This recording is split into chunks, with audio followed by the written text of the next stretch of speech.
असं म्हणतात ठराविक मुदती अगोदरच जर विमानाचं तिकीट बुक केलं तर ते तुम्हाला रेल्वेच्या पहिल्या वर्गापेक्षाही स्वस्त पडतं आणि याच हिशोबानं लोक आता सुट्ट्यांच्या पार्श्वभूमीवर फिरायला जाताना विमानांना प्राधान्य देतात.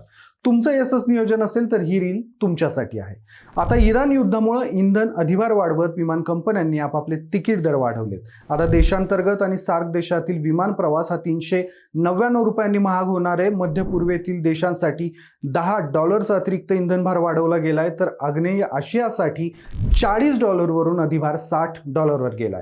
आफ्रिकन देशांसाठीचा अधिभार 60 वरून $90 नेलेला आहे. यामुळे विमानांची तिकीटं महागलीत. या अधिभारामुळे दुबई मार्गे होणाऱ्या विमान प्रवासांची तिकीटं ही 60 ते 80% महाग होणार आहेत. तर युरोपमधून होणाऱ्या प्रवासाची तिकीट रक्कम आता 40% जास्त वाढणार आहे. सध्या हाँगकाँग, जपान आणि दक्षिण कोरियासाठी अद्याप इंधन अधिभार वाढवलेला नाहीये. विमान कंपन्यांच्या खर्चात इंधनाचा वाटा सर्वाधिक म्हणजे 40% असतो. सोबत भारतात उत्पादन शुल्क आणि ATF व्हॅट जास्त असल्यानं आम्हाला ही दरवाढ करावी लागणार आहे, असं एअर इंडियाकडून सांगितलं गेलं.